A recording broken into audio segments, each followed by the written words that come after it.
Welcome. This is When Rom Met Com, the podcast where we break down what makes a date movie a great movie. We are currently working our way through Vanity Fair's list of the 42 best romantic comedies of all time to see if they had us at hello or were a big mistake. Huge. I'm Nora. I'm Jack. And today we are discussing film number 42 on the list, Red, White, and Royal Blue. That's right. This is our first episode. It is. It's very exciting. It is. We've been talking about this for a whole, 2 to 3 weeks. Has it only been that long? It feels so much longer.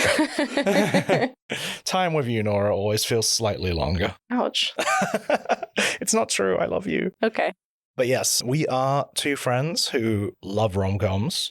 I'd say one of our earliest conversations was about romcoms. Yeah, well, actually, that's the conversation where I decided we were going to be friends. Oh, cool. Can you fill me in? I remember talking about romcoms and being like, cool, yeah, we vibe. We're going to be pals. That's all I remember.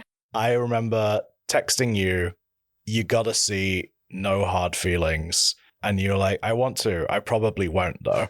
Which is such a Nora specific. This is different now because now we are close friends. I drag you to every rom-com that comes out. It's true. And I did see No Hard Feelings. Just not at the cinema. And you text me through it, which I enjoyed thoroughly. But yes, we are two friends who love us some rom-com, romedy comedy. Yes, the idea for this podcast came from you. So you texted me the link to the Vanity Fair article with a caption like, should we do a podcast where we talk about all of these? Yeah, so the Vanity Fair article is the 42 best romantic comedies of all time. It's an interesting list. Definitely a wide collection of films, and it just felt like, we should maybe talk about these. Because there were some I hadn't seen, there were some you hadn't seen. And so the idea is that we think it would be fun to break down what makes a rom-com, what gives it its place on this list, and hopefully from that just get into some really good discussions on romantic comedy and perhaps even life in general. What? No. No. I'm putting my foot down, vetoing conversations about life. This is about rom-coms. Is life not the greatest rom-com of all? Shh. This is the opening of our rom-com where I'm like, life is a rom-com. And you're like, no, it's not. But by the end, maybe I change your mind. Are you the Manic Pixie Dream Girl? I am such the Manic Pixie Dream Girl. And you're like the stuffy office man. You are Mark Ruffalo. And I am Natalie Portman. Yeah, I think that is excellent casting. A little bit about us. A very little bit. Very little bit. Jack works in film and TV. I do. I work in theater. This gives us the right to analyze art. That is us. That's all you get. You're going to have to figure us out while listening, I suppose. Let's talk about the 42nd best rom-com of all time, described by Vanity Fair. So Chris Murphy for Vanity Fair writes, the 90s had My Date with the President's Daughter, and the 2020s has My Date with the President's Son. Based on the 2019 novel of the same name by Casey McQuiston, Red, White, and Royal Blue follows the unlikely romance between Alex Claremont Diaz, Taylor Zacar Perez, and Prince Henry, Nicholas Galitzine. The fact that they're both guys isn't the only thing that makes their courtship difficult. Alex is the aforementioned president's son, and Henry happens to be third in line for the British throne. Their international affair may quite literally affect international affairs. Directed by Tony winner Matthew Lopez, Red, White, and Royal Blue is both a queer romance and a White House romp. Galitzine and Perez are charming as the two lovebirds, discovering sexuality on a very public stage. The film also features a daffy performance from Uma Thurman as a very Southern president of the United States. So, as Chris Murphy let us know, the film is directed by Matthew Lopez and stars Taylor Zacar Perez, Nicholas Galitzine, Uma Thurman, Clifton Collins Jr., Sarah Shahi, and Stephen Fry. So if you are a rom-com aficionado, you will recognize Taylor Zacar Perez from Netflix's The Kissing Booth series. And you may also know Nicholas Galitzine from The Idea of You, which is also on this list a little bit farther down, where he stars opposite Anne Hathaway. And you might recognize Uma Thurman from the rom-com The Truth About Cats and Dogs. Clifton Collins Jr. from Sunshine Cleaning with Amy Adams and Emily Blunt. And Stephen Fry, you just know Stephen Fry, don't you? Stephen Fry has no, basis on like something else he was in. He's just ethereal. This was released on the 11th of August, 2023, on an estimated budget of $57 million. We have no box office because this was a release straight to streaming Amazon Prime movie, and it has a Rotten Tomato score of 76%. Though I do have a little statistic from Amazon. We love a stat. So it was the #1 movie globally on Prime Video in its premiere weekend. Okay.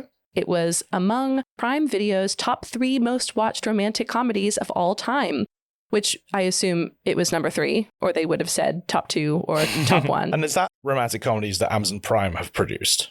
I assume it's romantic comedies that are hosted on Amazon Prime. So like if About a Boy is on Amazon Prime, which is not really a romantic comedy, but we could argue that it is. That is my assumption, yes, that it would be included. See, I would think it's of the ones that they've made specifically.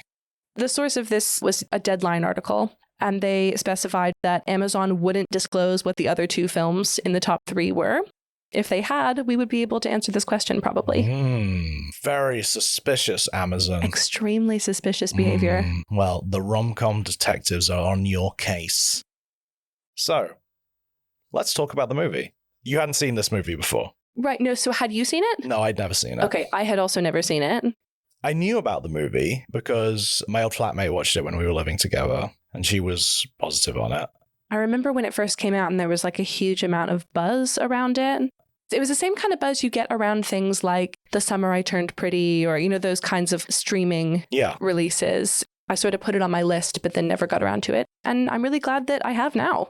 I sort of saw it more in the realms of not quite hot frosty, but definitely more in the leanings of Amazon and Netflix's attempt to corner in on like the sort of Hallmark Lifetime market.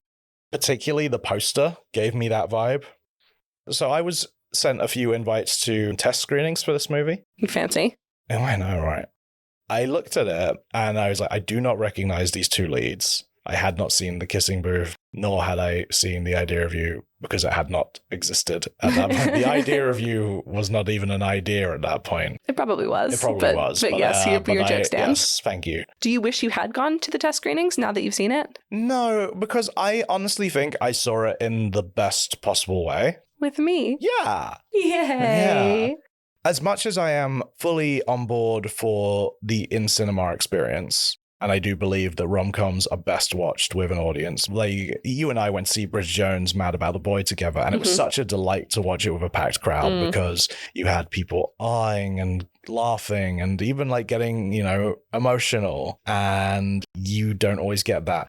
Luckily, you and I are both like very vocal watchers when watching something. I wasn't going to say it, but like I probably provide a similar experience to what a crowd full of people would provide in terms of vocal reaction to films. 100%. And that's, you know, that's why I enjoy watching movies with you. Well, thank you. Yeah. To be clear, for anyone who's concerned, I am very polite in theaters.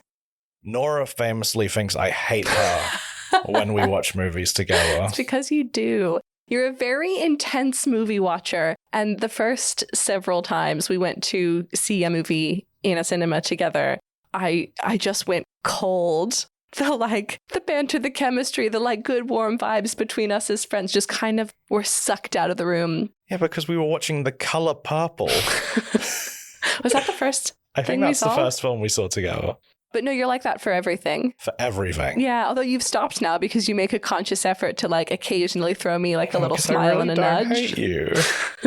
It remains to be seen. I probably believe it.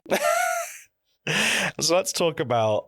So the movie kicks off with Alex and Prince Henry attending Prince Henry's brother's royal wedding. On behalf of his mother, Uma Thurman, the president of the United States. Wedding. Yeah, why was the president? It doesn't matter. Plot is the reason that Uma Thurman was not at the wedding. Her name is... I believe her name is President Rootin' Tootin' Scootin' I'm a Southern Lady. Claremont Diaz. Otherwise known as Ellen Claremont. So they are at the wedding and they've got some history. Yeah, they don't like each other. Alex thinks that Henry is a snob. And Henry thinks that Alex is... a slob. Yeah. Yeah. Very concise, yeah, yes. It's very American, British. Extremely. We would know nothing about that. No. Have you ever thought of me as like a snob? Occasionally, maybe about specific film things, maybe? Oh, yeah, about film things. I am a bit of a slob. But that aside, Yeah, we fit our archetypes quite nicely. they both have good reason to think those things about each other because Henry is very like snooty to Alex. Yeah. And Alex does get wasted at the wedding reception. Which is so interesting because like that is never really touched on again. He doesn't seem like the guy who would get wasted. Full disclosure, I do not like this opening. It gave me those sort of Netflix Hallmarky vibes right up top. I've had to work on a lot of those type of movies. I'm just like, I suddenly had flashbacks because it all climaxes with a very sort of sloppy stunt of a cake falling over, which just felt so sort of trite. We get it. Nicholas Galitzine has said that that was his favorite scene to shoot, the cake falling on them. And I totally see why, because it was just like really cute and it looked really fun. But I agree that story-wise, it wasn't anything exciting. It doesn't match the tone of the rest of the film. It feels to me like it's a completely different movie, which is very odd because the rest of it is very consistent. No, I agree. And I think to me, the thing that bothered me about the cake thing is that it doesn't feel like a convincing, inciting incident. The way people react, the prime minister is furious. The president is furious. Everyone's like, this is going to ruin US, UK, international relations and trade deals. That is a huge overreaction. It would be a slow news day for that to make above the fold in the New York Times. It'd be in the sort of like society column. Yes, exactly. I guess, I mean, obviously we have Trump, but like if you want to have political intrigue in your rom-com going like, oh, this is going to ruin the relationship between the US and the UK is like quite a safe one because it's unlikely to be paralleling anything that's... You don't think President Uma Thurman is a direct representation of Trump in this movie? Stop it. Politically, this film exists in a world where Trump doesn't. No. Like this is a completely different, like better world. And for me, that is one of the things I like. I mean, it was made in Biden's America. So the movie came out in August 2023, and it's clearly set starting then and going into the future, technically, with the 2024 election. It's a sci-fi where cake destruction is the greatest threat to our national security. Right, and is even somehow a bigger scandal than the actual scandal that the film is built around. Like somehow everyone's way more pissed about the cake than they are when their relationship eventually is revealed. They feel like they can sweep the scandal under the rug. But the cake, it was too much cake. It wouldn't all fit under the rug. It was such a gratuitously massive cake. As soon as you see the cake, you know what's going to happen. It's so big. It's so big. No one has a cake that big. I also want to say, I very much don't like Henry's brother. I'd actually like to see more of him in the movie. You said the film needed a villain, and he would have provided a good villain. He's so villain-coded. He is. It's the haircut. It's even like just him wearing his royal regalia. Like, yes, for the wedding. And when the cake falls over, he goes, Henry! Henry! Which is just simply not what you would do. And it's so funny because Stephen Fry pops up as the King of England, and he's sort of like supposed to be, I guess, the big bad of the movie. But they don't really want you to think that because he's... No, because you have the nasty brother sitting there, like, sneering at the idea that his brother could be a homosexual. A homosexual? A homosexual. As Stephen Fry pronounces it in this.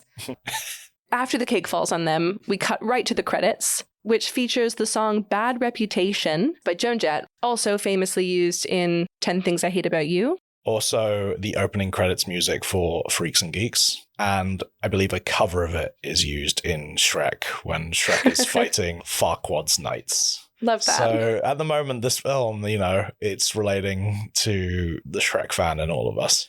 The opening credits, very cleverly, all done in red, white, and royal blue. I kept thinking they look like a bad version of the Casino Royale opening credits, which already kind of looks like a bad version of itself. Quickly on the title, it's a lovely title. It's very clever. I have an issue with it. It's a personal issue. I'm a big fan of the film Liar Liar, and there is a moment where Jim Carrey, who can't lie, is trying to say that the blue pen he has is red. And he's just going, the pen is the pen is the pen is Royal Blue. All I can think of when I see this title is red, white, and Royal Blue. Does that add or take away from your experience with the I film? think I think it probably like when I was getting those emails, like, do you want to come to the screening of this? I was like, nah, I'll just watch Liar Liar again. Okay, fair enough. So we are then launched into the political fallout of it all. Yes. This is when we meet President Rootin' Tootin' Scootin'. And she is furious. She is so mad about this cake. They're like, it's an international incident. You're the worst. And I was kind of like, is she going to be the villain here? Because that seems really odd. It does feel like that because I don't think everybody realizes it, that she's playing the same role she played in Batman and Robin as Poison Ivy. There's a moment in Batman and Robin where she's like, you two ain't going to fight over little old me, are you? And that's the same character. Like, clearly she's escaped from Gotham, from Arkham Asylum, and she set herself up as the president. I want to go on record in saying that I really liked Uma Thurman playing the president in this film. The reviews were split. I landed on the side of like, I really liked it. I liked the character. I liked how the character was written. I just thought Thurman's performance was insane. Okay. Like, she doesn't sound like that, and there's no reason for her to. No one else is talking like that in the movie. I know she's from Texas in the movie, but like, I've been to Texas. Nobody is like, oh, where? She's like 5 minutes from saying, I'm going to get on my horse and ride around. See, I wonder if it's in the book that she has a thick Texas accent, because she in an interview said she was nervous about doing the accent. So clearly the accent was not a thing she came up with. But why would she be nervous of it when she nailed it so much in Batman and Robin? I played a Texan in a community theater production of 9 to 5, and I did it like this the whole time. And I think I was more convincing. I agree that the accent was not necessary to place her as being, because Texas, her being from Texas. You were going to say, I agree that you were more convincing. I was just sidestepping that. Her being from Texas is actually like a major plot point in the film, so I get why that felt important to them. It is a major plot point. Alex doesn't have the accent. His dad doesn't have the accent. I think it would have been fine for her to not do it, or to do it a much like lighter touch with it, I think. Yeah. It's just, she sounds like a cartoon character, and nobody else in the movie does. Though it does track for her being a representation of Trump, because he is also a cartoon character. Stop it. She is not. Magical, beautiful rom-com world does not include Donald Trump. Fair enough. So she insists them falling into this cake was such a massive international catastrophe that they have to go on like a PR apology tour where they sell themselves as best buds, which apparently is super successful, and they like it works and everyone loves them and the approval ratings go back up and all of that. But obviously the tour gives us a classic romance trope opportunity for some forced proximity. So I think at this point, I'm still not entirely on the side of the movie. You've started me off on the wrong foot. You've introduced me to President Foghorn Leghorn. And I don't know what's going to happen. And even when they like meet up, I think they're being icy to each other. It feels very forced. It doesn't feel natural. Because at first I went, I don't buy them not liking each other. But actually, it's later revealed that they were into each other the whole time. I get that, but I think it's like the way they're playing it, it just feels so broad. I even don't think you would act like that in that sort of situation. Especially like the more we learn about Alex, I don't think that's very much his character. So he's very like savvy. He's a really great public speaker. Very sensible. He is very good at presenting himself. And I suspect that this is him at his worst because he is experiencing essentially romantic rejection. I hate you because I love you. Like, that is not the best headspace to be making good, sensible decisions from. So in the movie, Alex is bisexual, but he doesn't seem entirely aware of that. It's more of a him coming to terms with his identity, although that's a very quick, he comes to terms with it very quickly. Which I actually quite like. Yes, same. I liked that the movie doesn't deal with, it's like, oh, I'm gay. Oh, yeah, nobody's tortured, which is, I think, incredibly refreshing. By other people. Well, yes, they're tortured by the circumstances that make it difficult for them. They're never like, oh, God, if only I wasn't gay. Henry's like, oh God, if only I wasn't the prince. Yeah. If only my mom wasn't running for president right now. Only my mom wasn't a cartoon chicken. Stop. So this press tour goes very well. They're kind of sniping at each other, but in like a cute way. And the moment where it shifts is when they are reading to kids at the children's hospital. And it's very sweet. It is until there is an international incident. There's a sound. They get shoved into a closet. A nice metaphorical closet. Right, that's right. I was very happy when I picked up on that. That they get stuck in together, and they, after some like very extraneous like rolling around on the floor, like, oh God, blah, blah, they sit in this closet and they like have a really genuine emotional conversation. Because in the closet is the only place that they could be honest with each other. It does kind of feel like that, like symbolically. So this film was directed by Matthew Lopez. This is his first motion picture. I haven't seen a lot of his work on the stage, but I did see The Inheritance, and I loved it. I thought it was great, and such a compelling view on what it is to be homosexual in the sort of modern era and everything that came with it, where we've come from. Obviously, I haven't read the book. It might be the exact same in the book, but it feels like a very Matthew Lopez touch to have this sort of like symbolic, we're in the closet, and it's the first time we can be honest with each other. I agree that it was a nice symbolic choice, although it felt a little wild in the moment because they went from sniping at each other to being like extremely vulnerable. They went from sniping at each other and being sniped at because we hear like a gunshot. Not a gunshot, spoiler. We are left to think that it might be right. For a while. And they're both very okay with it. Yeah. I was kind of freaking out. Is this like part Die Hard as well? I don't know if this is because I grew up in the US, but that wasn't a gunshot. Okay. Like it was a popping sound. At least to me, that's how I read it. And that's why Alex was calm. Henry's probably grown up around skeet shooting. Yes. I don't know what do royals do. They'll be shooting pheasants and such. Skeets? I don't need to. Skeet Ulrich, the star of Scream and The Craft. Don't shoot him. So in this closet, Henry reveals that he was a jerk to Alex at his first meeting because he was grieving his father. And Henry basically says, why has that lived rent-free in your head for the last several years that I just was a little rude to you one time? And Alex's response to that is, it was my first foray into public as sort of a public figure, and you could have helped me and you didn't. And I think those are two like massively vulnerable admissions. And we get the second half of why he was a jerk to Alex a little bit later, which is that he was immediately extremely attracted to him and panicked. Been there. I think these are both completely acceptable reasons. Kind of wish we'd seen them. Kind of wish that was the opening instead of the cake. I'd like to see them meet. You like the anti-meet cute. We've got like 3 years of history between these two. We're not treated to any of that, really. That's true. But so they're still in the children's hospital at this point. It's revealed that the quote-unquote gunshot was in fact a firework. Which is wild to me. Was this child unattended? I needed a whole scene of this. Like, a child brought a firework to a hospital and set it off. They just needed an excuse to shove them into a closet. There's a lot of excuses you can do. That could have just been an alarm. Instead, there was a sound of a shot, and it was explained that it was a firework in a hospital, which I'm like, that's a big deal. That causes more of an international incident than a cake falling down. Was it like a rocket?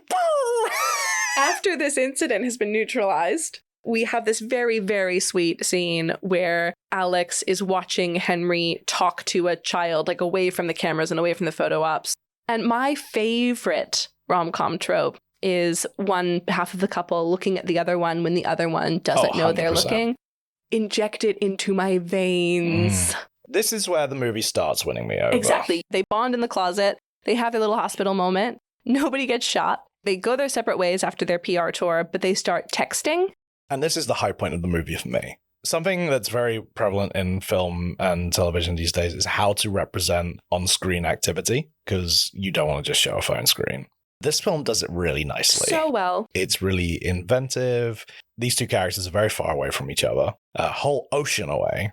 But whenever they are messaging, they are in the same room together as if they were just talking back and forth. And it's really nice. And we get that immediately. Alex is on a run and the text bubbles are sort of appearing around him. And then when Henry responds, he's sitting on the bench that Alex is running by. But obviously they're in two different locations. But it's nice. The only thing I don't like is like the burst of leaves they seem to pop out of. Like, yeah, why was it leaves? I don't know. Or was it, I read it as butterflies. I don't like that either. Just have them there. I don't think you need an effect. I also like the detail. But we also know that they were on WhatsApp. Yes, I also like the detail that they were on WhatsApp because that is accurate to people texting between the UK and the US. Exactly. That's England. Exactly. Anytime that something is appropriate to England, I have to say exactly. So a scene that we freaked out about at length was, so one, we get a mention of the turkey pardon. I'm not going to get into it because that's not what this podcast is about. Watch the animated movie Freebirds, where Owen Wilson voices a turkey who's pardoned. Great. And then has to travel back in time to the first Thanksgiving. This is a real movie. So now we are 1 year out from the election. It's Thanksgiving, and we're in Alex's bedroom at the White House residence. Oh, wait, I thought you've skipped over something What that did I I thought skip? you were about to bring up. Because whilst this is the high point of the movie, it is also possibly my least favorite moment happens. Okay, please. We can see Alex's phone screen. On his phone screen, we can see a picture of him. Whilst on the projected screen that the film has used so that we can see it more clearly, it is a sticker. It's like when you hold down a photo and it cuts it out as a sticker and you can send the sticker. Like when I do that to you when you make silly faces in exactly, photos. Yes. Why didn't they just put the whole picture up? It annoyed the hell out of me. It's the fact that they're on the screen at the same time. And everything else is so accurate to what's on his phone. Yes. And this is just like, It is deeply unsettling. Oh my God, this knocked a whole star off the movie for me. I was just going to say that. It gives me the same ick as empty coffee cups. Yeah. I skipped over that and I apologize. That was a huge oversight from me. But I was so sure that's what you were leading to. No, even bigger, which is when they're on the phone. Henry poof appears on Alex's bed, and the idea is that Henry is in bed in London watching Bake Off with his dog. Sad we don't get the dog in this scene. But we do get the dog later. We do. But there was a box of Jaffa cakes, and Jack pointed it out, like, oh, why would Alex have... But then, when Henry poofs out of the scene, the Jaffa cakes disappear, and Jack was very distressed by this. Because nothing else from Henry's world appears. When Henry poofs into existence, the Jaffa cakes are leaning against his hip, and while they are talking, he sets them on the bedside table. They are in Henry's world. But, like, so is his bedspread. But it's Alex's bedspread because we're in Alex's room. Yeah, but Henry is not. He is on his bedspread with his Jaffa cakes. Like, the Jaffa cakes would come and, like, I'm sorry, it's not consistent. This is a world where a sticker can turn into a picture, a Jaffa cake can transform. We were not going to slice down the middle of the bed and change the bedding on one side. Like, we are in Alex's... I would kind of like that. I think visually, like, great. Like the bedroom in Wednesday, where one half is like bright and shiny and the other half is dark and gloomy. I would love that. That's like production design that I would get so excited about. Not a random packet of Jaffa cakes appears. Clearly product placement. Well, also Jaffa cakes popped up in We Live in Time recently. They did. So perhaps McVitie's have like quite a big marketing budget at the moment. Proper pop this into the movie. Well, let's keep a Jaffa cake count. Like how many I'm eating? No, when we 20 see them, a day, Nora. When we see them in movies. Do you know that many years ago, Jaffa cakes used to come out with a number on them that said you can call if you were a Jaffaholic? Were they serious? No. Okay. Which I think is awful. Because what if you are? Yeah. When I was a kid, I did think it was real because I ate a lot of Jaffa cakes. So I'm like, maybe I am a Jaffaholic. And you'd call up and there'd be like a funny like voice being like, oh, you've got through to the Jaffaholic hotline. We can't talk to you right now. Why don't you eat another Jaffa cake while you wait?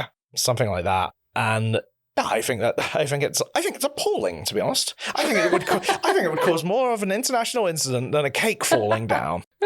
Actually, I do want to bring something up. There is a deleted scene a bit earlier. With more product placement. They are on their whirlwind tour and they share a cornetto and share sort of like a moment. And I kind of wish this moment was actually in the film. So a bit of a softer moment from Henry. And it's also a moment where Alex shows that he's extremely capable when it comes to this PR stuff. It shows him like he posts a picture of their hands holding the cornettos. Yeah. Which, fun fact, they did make Instagram accounts for Prince Henry and for Alex. Cute. And you can go on Instagram. You can find the posts that are alluded to in the film. Although I tried to see if Prince Henry's number was on WhatsApp. It is not. It's like a not active number. What you tried calling it? Well, I texted it. I was just like, hi. Call it on the air. Okay, all right. I am calling Prince Henry on my phone right now. Oh, nothing. I just got a beep beep. He's blocked you. That's sad. I won't get an invite to the wedding. Okay. The next big event is, of course, Alex's famed New Year's Eve party. Nobody turns down a ticket to Alex's New Year's Eve party. Except Henry. But he then goes.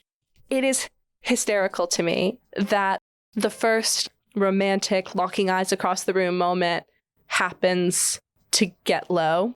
From the window to the walls, the sweat drips off my... That one, yeah.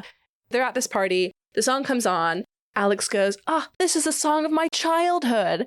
Pulls Henry out there to dance. And song of my childhood. And okay, here's the thing. It's not.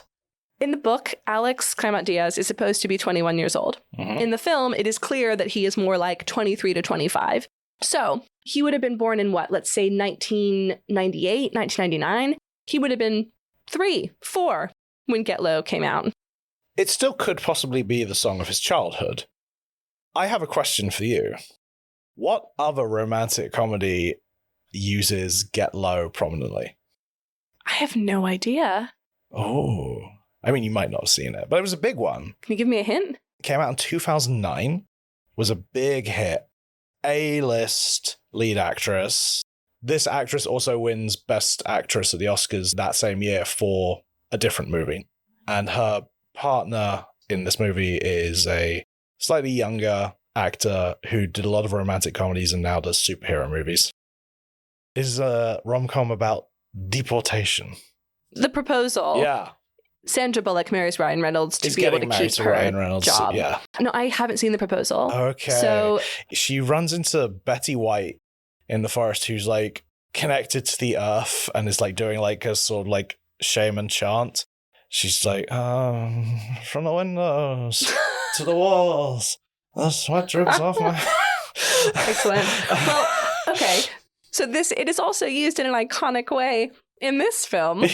Yeah. So, well, I think my main touchstone for it might be The Proposal. And that might be a film of Alex's childhood. My main touchstone for Get Low is my actual childhood because it was played at every middle school dance. And not a single one of those Gen Zers at that party does the choreo, does the arm motions. Do you know what I'm talking about? I do. To the window, to the wall.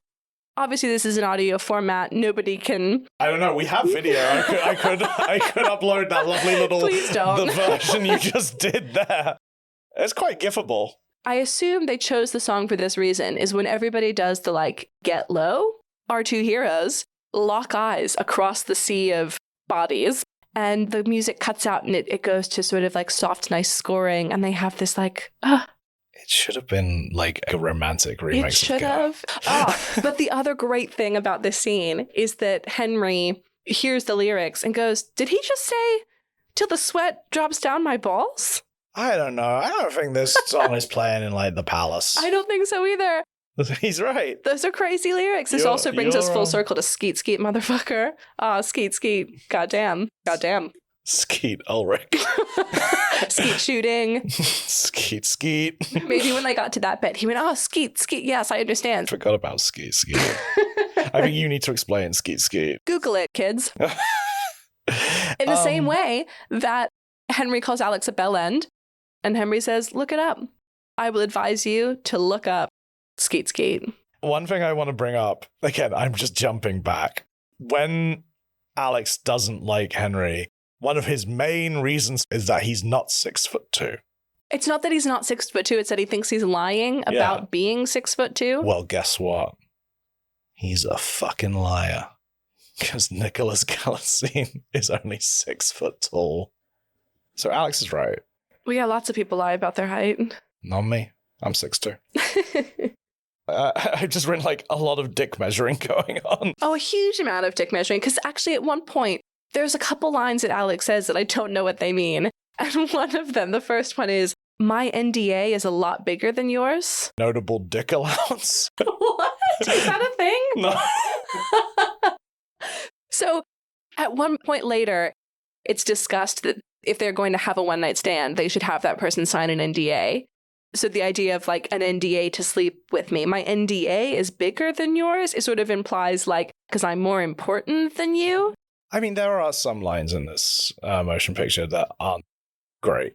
Actually, now that we've started that, can we fast forward to the kiss? That's what I was hoping we would do. Okay, so here's the other one But that also, makes no Nora, sense. I just want to say my NDA is smaller than yours. I would agree with that. Got a huge NDA. It's so many pages. You got to sign it like 6 times. You got to initial every page. You got to get it notarized. Yeah, mine is just like it's a post-it note. It's like a little scrap of toilet paper. Yeah, I'm glad we agree. Actually, mine isn't. It's not an NDA. It's a PDA. Please disclose agreement. Please, nobody will believe Tell me. your friends. Please, like and subscribe. Don't leave me. Okay, all right, I got it. I'm under control. So back at the New Year's party, it's midnight. They do this countdown, and like Henry screaming the numbers out, he has clearly never, ever, ever been at a New Year's party where he got to do a countdown where he was like shouting over music because he looks so happy. Stephen Fry was always like, I am the one that's to count down the numbers. When you are king, you can count down the numbers. But for me, I am king. I mean, like, it honestly made me almost like teary. I was like, he's so happy. Go back and watch that scene. He's like 9, 8. It's New Year's. Everybody loves New Year's. But it's just, Nobody it's so loves New sweet. Year's. I love New Year's. You? I do. You spent New Year's with me this year. I did. And I loved it. Oh, good. So they count down. And when it gets down to Happy New Year, there are like 2 or 3 girls that like grab Alex and kiss him. And Henry looks heartbroken. And he leaves. Takes his tiny NDA with him. He does. He just puts that back. He's like, this will not need to be signed tonight, I guess. He goes out into the White House lawn. So Alex follows Henry out into the snow and he's like, what did I do wrong? And this scene leads up to their first kiss.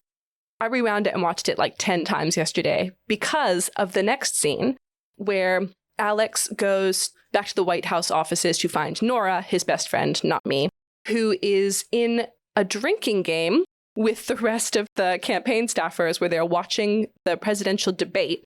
When Alex comes in, the Republican candidate says, prosperity, and they all go, prosperity, and drink, which is one of my favorite jokes of the entire film.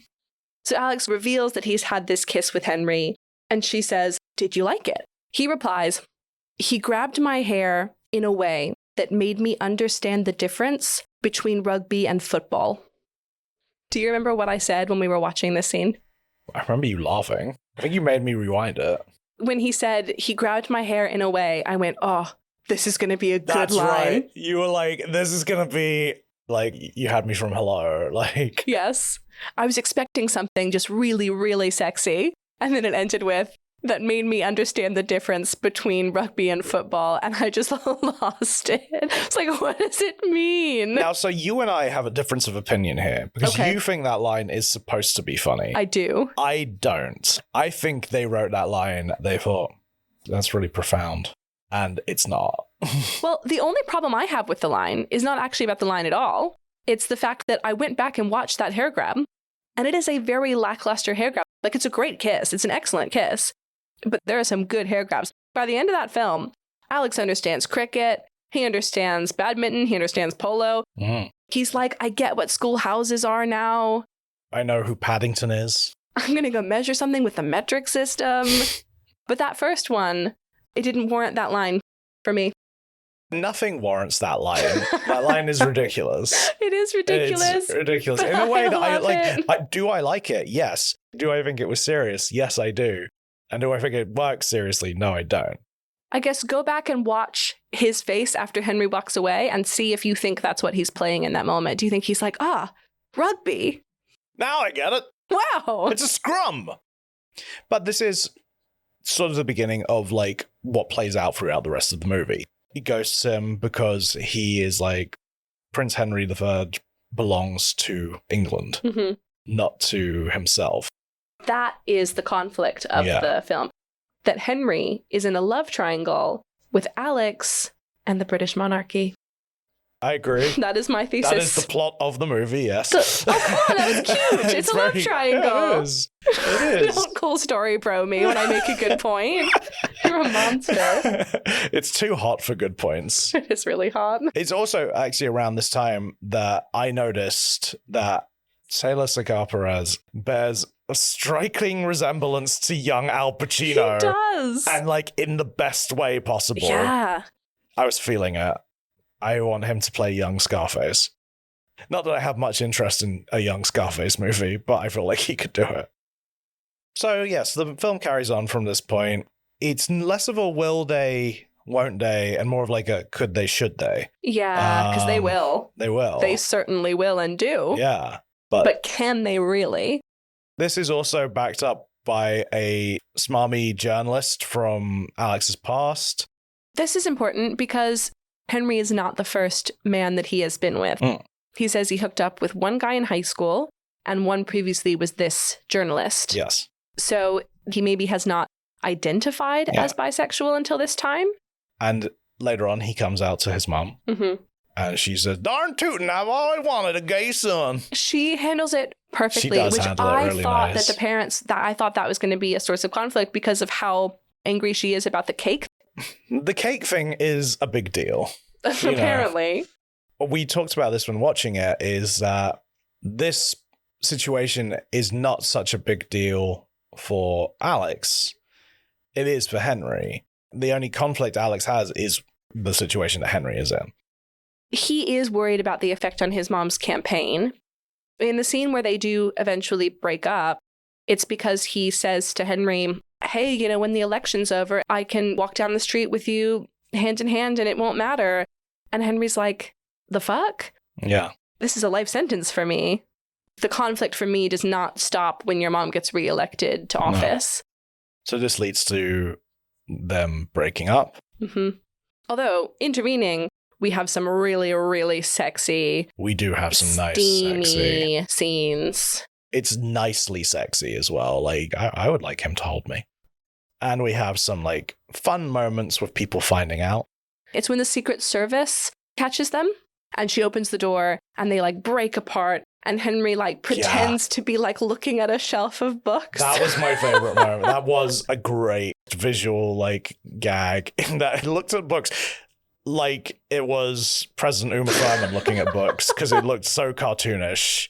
It was so funny. It was great. It was like finger to lips, like, what book is this? But like the fact that he thought that was even an option at that point, it was so obvious that they were making children, out. Such children.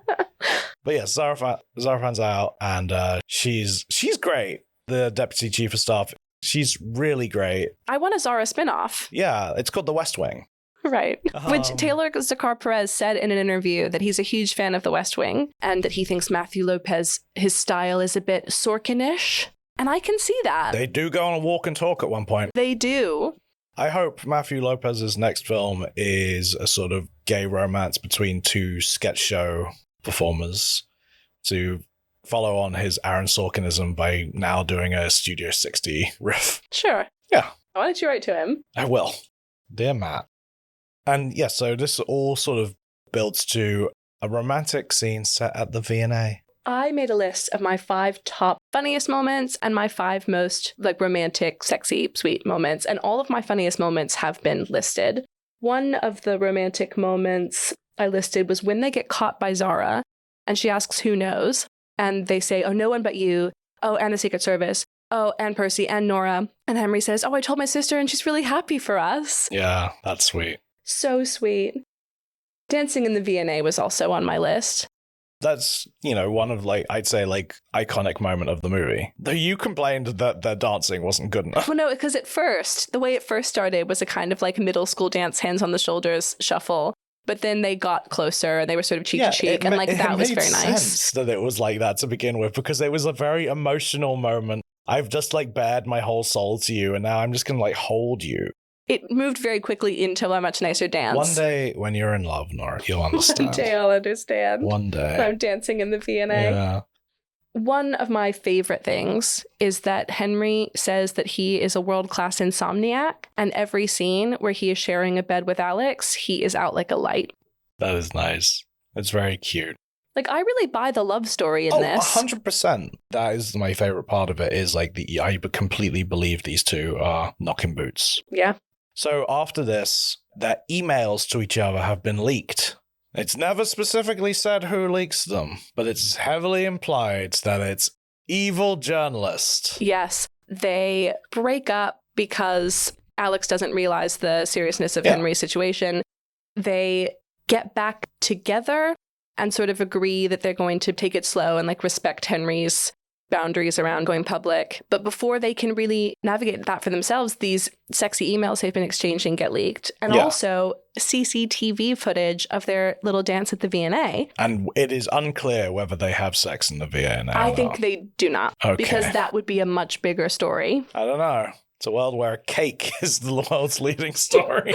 That's true. Well, I guess Uma Thurman doesn't care. She's too busy at the ranch. His family don't mind, but it breaks Henry because he is the one who's going to be impacted, and they are separated.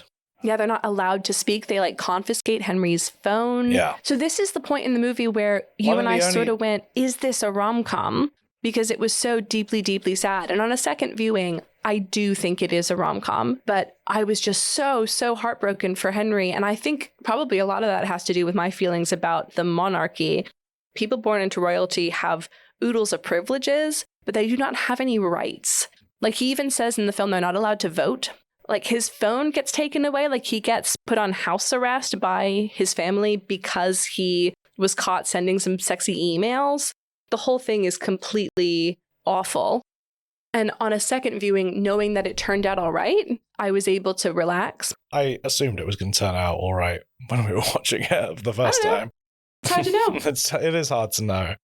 They do get back together. They do reconnect. And the king wants to see them, which feels like such an old-fashioned way to The king will see you now. The king, yes. Nobody sees the king. No way, no how. We're introduced to Stephen Fry. I was wondering, is casting Stephen Fry an implication that the king might actually be gay? I think there's another hint that the king might be gay, which is his reaction when he's turned away from them and the camera's just on his face. And we hear Henry saying, I love him and it's real and it's true, and kind of giving that speech. We see just the heartbreak in his face. No, 100%. I agree with you here. And also, Henry says, my grandfather sat me down and said, don't let your selfish desires you might be feeling reflect badly on the crown. That's a very different message than, hey, don't be gay. Yeah, I got that sense. For those who don't know, Stephen Fry is openly gay. And there have been a lot of British monarchs. Some of them just statistically had to be gay. There's no way that this has never happened. Definitely happening. Probably right now. Right. It's, yeah. This leads to a big discussion about how the palace is going to handle this. Mm-hmm. Nasty brother is there. Nice sister. Supportive sister. Supportive sister. Nasty brother. Bad brother, supportive sister. There we go. Okay.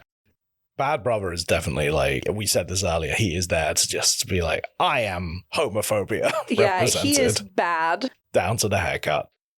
And then we see from the window of the palace, there seems to be a swell of support for the two boys. We see the reflection in the window. I don't like it in the sense that we have not seen how their relationship impacts on anybody. We actually don't meet any citizens, subjects, constituents within the film. It is all very much within their inner circle. And so when the public come out in support of them, it doesn't really mean much to me because this isn't really much of a film about the public. So to get their support, I'm just well, you never didn't have their support. I disagree. Because Henry says in the previous scene, I used to be called the Prince of England's hearts, and now it feels like everyone hates me. And a big part of the plot we kind of glossed over is all of the campaigning work that Alex is doing for his mom in Texas. So it's like, even though we don't really see the public much or at all, we know that they are constantly thinking about the public in every decision they make. They are both such on display people. There's actually very little of the British royal family within the movie. That's true. Even like Henry's best friend seems to be relegated to 2 lines. And I just think I just wanted a little... Yeah, I mean, most of the movie is the 2 of them. Yeah. And I love, the movie is sustained on the chemistry of the 2 of them. Completely. But I agree that, I loved all the supporting characters. Yeah. I wanted to see more of the world and how they fit into the world. One of the best scenes is when they're out drinking with Nora and Percy in Texas. It's a really nice scene. Right? Yeah. I wanted more of that. Yeah. So our next little segment... Oh my goodness. ...is what we call would do, wouldn't do, have done, where Jack and I each pick one thing for each of those categories from the film. So my would do is I would question the ethical and socio-political implications of a 75,000 pound cake at a royal wedding. Henry is so real for that. I would not carry on my scandalous international affair via an easily hackable format like email. I would have kept it to WhatsApp, famously encrypted. That's their big selling point at the moment. Right? And I also would not have had my big romantic moment in a museum, which is just covered in CCTV. And I understand the significance of the moment, but come on. My have done. This is from a deleted scene. Oh, I thought your have done was going to be that you have had sex in the V&A. I have had sex in the V&A. No, sadly, not yet. I have also flirted with a posh British man over cornettos. Unfortunately, not in Kensington Palace, but in my own kitchen in London. I do this fairly regularly. Can recommend. Oh my goodness. Steamy. And what about you? What would you do? What would you not do? What have you done? So would do. If I was in a situation where someone was searching for me after having slept with somebody, I would hide in a cupboard. And then if the cupboard is then opened, I would be like, hello. Good morning. Good morning. How are you? I like the idea of it being I know I need to hide. And if I'm discovered, I will just play it off like nothing has happened. I wasn't hiding. Yeah, look at those books. Exactly. Wouldn't do. I would never do a bad Texan accent. Yes, you would. Famously, you would. I never would. It would never happen. All right. Have done. Have done. That aggressive kiss into the hotel room. Ooh. That is a big Jack Gregson. If I'm away from my partner for a while and they open the door, it is impossible for me not to grab them and just fully go into it. Ooh. I love a kiss on the move. Mm-hmm. You know what I mean? I do. Yeah. Go walk into a kiss. No. Already kissing and then you're moving. And then you move. Yeah. Everything just feels so intense and yeah, you just can't wait till you get there. Yeah. Oh my God. It's so much fun. So one thing I'd really like to do as part of this podcast is make a Spotify playlist where we put kind of the notable songs or the best songs from each film. And originally, I was going to have it be one song per film. I think we both pick one song, though. Yeah. So I picked from this one, Can't Help Falling in Love by Perfume Genius, the cover Beautiful. of the Elvis Presley.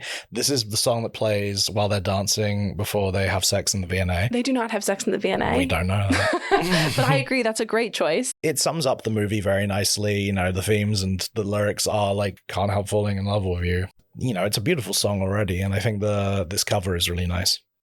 I, unfortunately, am going to have to put Get Low on the list. Unfortunately? It's the song of your childhood. It's true, it is. But I would, if I had the option, and maybe we can put it on there as a bonus, is the Lil Nas X track from the trailer. Yeah. Because that would be my pick, but it does not actually appear in the film. It's controversial. But, I control the playlist, so I'm going to put them both on. Fair enough. Well, I think this leads us really nicely into a section I like to call the Romcom breakdown, the romantic comedy breakdown for those who don't understand acronyms. It's not an acronym. It's not at all. It's not. It's not an acronym. I don't understand acronyms. So this is a section where I, myself, and Nora will give different elements of a rom-com ratings out of 5, and finally, a rating on whether we think it's more romantic or more comedy on a scale of 0 to 100. So let's start with lead/chemistry. I gave it a 5 out of 5. I gave it a 4.5. I only don't give it a 5 because of how I don't really like them at the beginning of the movie. Right. And I don't feel like the enemies to lovers fully works in that sense. Mm-hmm. I think the rest of it, I think they're spectacular together. When they are actually together, like, their chemistry sparkles. Yeah, it really does. There is something fun in an enemies to lovers story where you see them being quite catty, but like that flirtation breaks through. Mm-hmm. I don't think we get enough of that in this, but I honestly think it's the best thing about the movie. I agree. Supporting characters. I said 3.5 because they're a bit underdeveloped and we don't get enough of them, but I really loved them. I went for 2 out of 5, mostly because I really loved them, but I just felt like they were so poorly passed out. I would love to spend more time with bad brother, supportive sister. Zara. Zara's such a fun character. We get like this introduction into like Zara and the Equerries relationship. And again, I think that's really interesting because it's like a film about people who shouldn't have relationships, because their relationship also sounds like it's under wraps and secretive. And I kind of like that. I would have liked to see more of what that meant for them and how their relationship impacted on how Alex and Henry's relationship played out more. There's such a big supporting cast. And for a film that's 2 hours long, we don't get a lot of them. Maybe we'll get them in the sequel. Maybe we will. Which is in development currently. I hope we do, because everybody was well cast.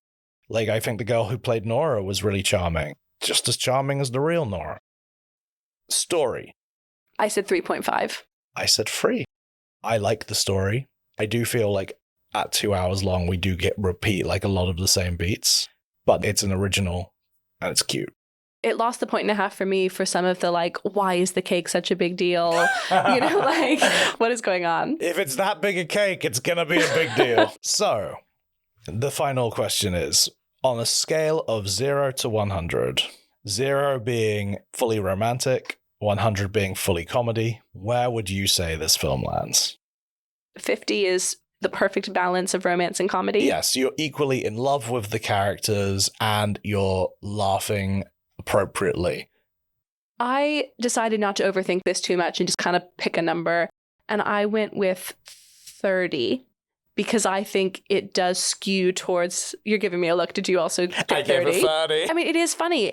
If I had to pick a number, which I did because you told me I had to, it skews more toward romance. No, completely. I think it is funny. I think it goes long stretches without being funny. Not super long, but there is a lot of tragedy in the second half of that film. I think, like, Zara is a funny character, but again, she is not in the film enough. She is the one who gets, like, the biggest jokes. I don't think Henry and Alex are very funny. Oh, I do. I think Henry's hilarious. He's, like, so quippy. Actually, yes, no, I agree on that. Alex is more sort of like... Alex is charming. I feel like both of them could have, like, slightly better jokes written for them. Like, Zara has, like, actual jokes written for her. Yeah, like top-notch, Sorkin-ish jokes. The line about, this is the worst thing I've ever seen, and I once saw Mitch McConnell eating a banana, is gold. It's great. It's really funny. One of our goals in this is to, like, decide whether we think this belongs on the list of rom-coms. I'm more of the opinion that, like, it wouldn't be on my list of top rom-coms of all time. I like the movie. I don't entirely see it as, like, a rom-com classic. And in fact, I have other movies that I feel fall into a similar category to this that perhaps I would put on the list instead. Like what?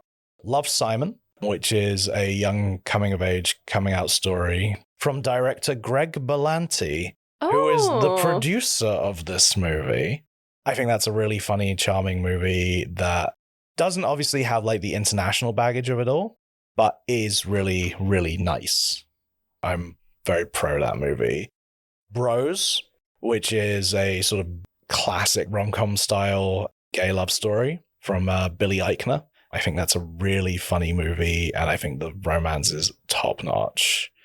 I asked you earlier if you thought this was a rom-com or not, but The Birdcage. I think The Birdcage is a rom-com because I think the romance is very important in that movie. I also think that movie is, like, pound for pound hysterical. gags after gags after gags, and does deal with like the political element of someone being gay in the family, in the Republican family. I don't think it has like as resonance and ending that this movie does, but it's also 1996, so any progression by then. And it was progressive, and like every character in that movie pops. And I think supporting characters, the reason I put them on the rom-com Bradow is because I think supporting characters are a huge part of rom-coms. We often remember them more than we remember the leads. Yeah, that's something I feel like is missing here. Yeah, I do think this is a rom-com. Do I know if it's a rom-com classic? I don't know. I'd be interested to watch the other films you suggested to compare. But that being said, I really, really enjoyed it. And I thought it brought something a little new and a little fresh in this kind of 2020s, what is a rom-com now? It adds something to that conversation, I think. Completely. And I liked the movie a lot. I think it's very like charming and very smart and full of very likable performances, which is more than you can ask for some things. Very true. Yeah. So this has been Jack and Nora on WinRomMetCom. Indeed it has. You can find us on Instagram and TikTok at WinRomMetCom. There are links there to the Vanity Fair article that we're referencing, to our Letterboxd, and any other fun things that we find and want to share. You can always DM us, or you can send us an email at mail@winrommet.com. Get it? Yeah, Jack's idea. Very cute. We would love to hear your thoughts on the films, what rom-coms you think should have made the list, or anything else that you would like to hear about. If you've had a nice time today, please consider leaving us a review or following us on whatever your preferred podcasting platform is. Next time, we will be discussing film number 41, But I'm a Cheerleader. It's a good movie. Thank you all for listening, and remember, we don't hate you. Not even a little bit. Not even at all. See you next time. Bye. Bye.